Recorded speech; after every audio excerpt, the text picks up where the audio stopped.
Assalamualaikum warahmatullahi wabarakatuh. Alhamdulillahirabbil alamin. Wassalatu wassalamu ala asyrafil anbiya'i wal mursalin wa ala alihi wa sahbihi ajma'in. Saya Nur Kamila binti Muhammad Khair. Hari ini saya akan membentangkan tajuk iaitu beriman kepada qada dan qadar. Okey, yang pertamanya kita masuk dulu kepada definisi qada dan qadar. Qada dari segi bahasa adalah menghukum, menjadikan dan menjelaskan. Manakala dari segi istilah pula iaitu perbuatan Allah menjadikan alam semesta dan mentadbirnya mengikut ketetapan yang telah ditetapkan olehnya. Qada dari segi bahasa pula iaitu ketentuan atau peraturan. Manakala dari segi istilah pula Allah Subhanahu Wa Taala telah menetapkan satu ketentuan bagi satu perkara sejak daripada azali lagi. Kemudian jenis-jenis qadar. Qadar terbahagi kepada dua iaitu qadar mubram.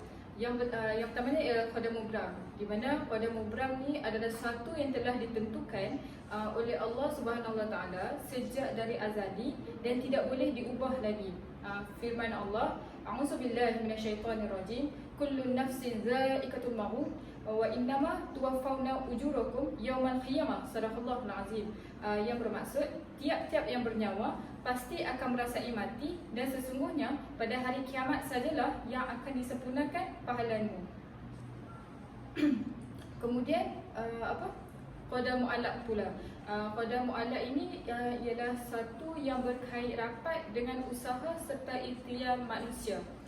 Firman Allah, A'udzubillahi minasyaitonirrajim, innallaha la yughayyirul ma bi qaumin hatta yughayyiru ma bi anfusihim.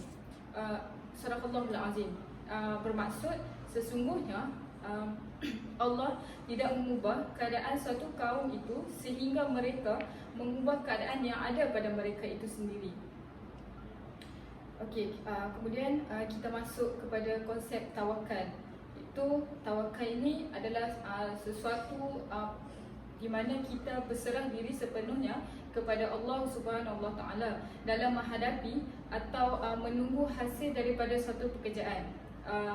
Tawakal ni berasal daripada kata wakil, iaitu merupakan zat atau orang yang dijadikan pengganti untuk menguruskan atau menyelesaikan sesuatu yang telah diwakilkan oleh kita kepadanya. Tawakal ni juga akan merupakan salah satu cara untuk mendekatkan diri kita ni kepada Allah Subhanahu Wa Taala. Firman Allah, A'udzubillahi minasyaitonirrajim, fa idza azamta fatawakkal 'ala Allah, innallaha yuhibbul mutawakkilin. Sadaqallahul azim.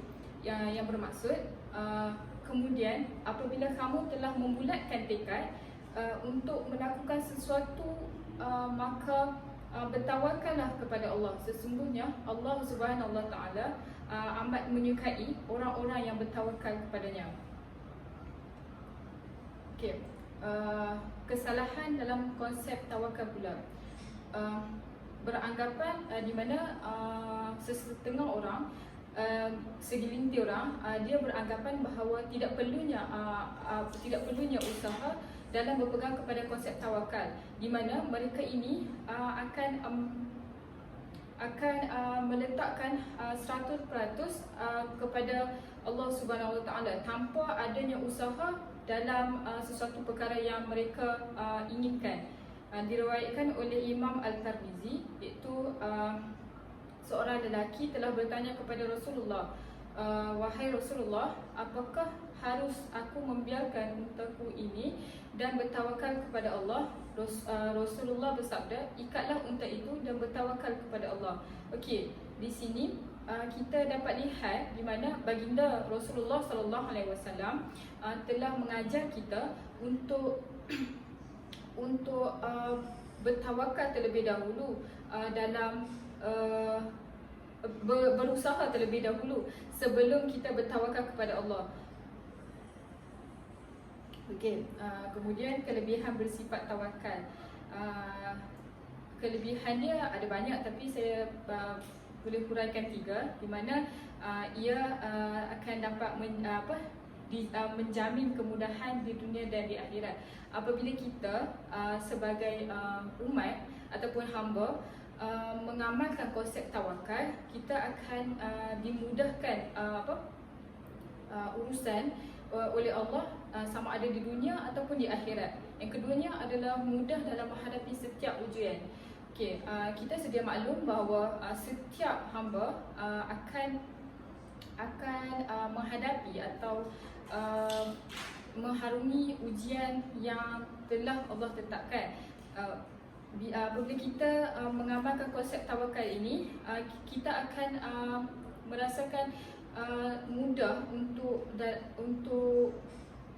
menghadapi ujian-ujian yang akan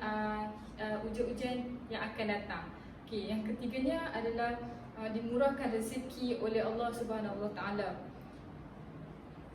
Bila kita sentiasa bertawakal kepada Allah, kita tahu bahawa Allah suka akan hamba-hambanya bertawakal kepadanya, dan dia akan memurahkan rezeki kita di dunia sepanjang kita berada di dunia. Kemudian penghayatan qada dan qadar, iaitu kita akan sentiasa beriman bahawa Allah mengetahui apa sahaja amalan hamba-Nya dan mengetahui dengan ilmu yang qadim yang merupakan sifatnya. Keduanya ialah beriman kepada kehendak Allah dan percaya kepada apa yang dikehendaki dan juga yang tidak dikehendaki olehnya. Asas kepada kesimpulan daripada tajuk ini, iaitu asas kepada penghayatan qada dan qadar itu ialah akidah.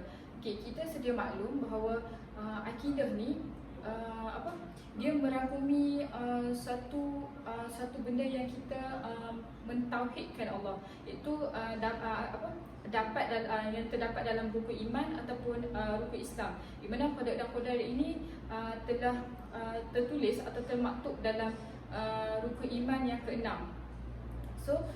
Dia merupakan perkara yang asas bagi setiap Muslim untuk beriman kepada qada dan qadar ini. Bila adanya penghayatan dalam qada dan qadar ini, akan dapat kita ni akan dapat menghayati Islam ni dan akan menjadikan Islam ini sebagai cara hidup yang sempurna, iaitu syumul, kerana Islam ini juga telah mengajar kita dan juga Islam ini merupakan ciri Islam ini mempunyai ciri istimewa, di mana salah satunya adalah syumul, iaitu lengkap. Dia telah merangkumi segala aspek kehidupan kita. Dia mengajar kita tidak kira dari segi tidak kira hanya di dunia, maupun dia merangkumi segalanya dalam aspek kehidupan di akhirat juga. Dan yang terakhirnya adalah penghayatan kepada qada dan qadar ini penting bagi setiap Muslim untuk menjadikan diri seorang insan yang bertakwa kepada Allah. Penghayatan qada dan qadar ini penting bagi setiap Muslim, di mana jika tidak adanya penghayatan dalam diri seseorang Muslim itu atau diri seseorang insan itu, maka iman seseorang itu akan mudah goyah atau dapat melemahkan iman seseorang, sejurus dia akan lebih jauh kepada Allah. Malah kita sebagai umat ataupun sebagai hamba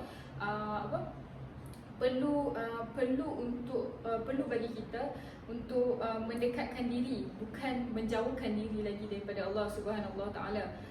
Sekian saja daripada saya.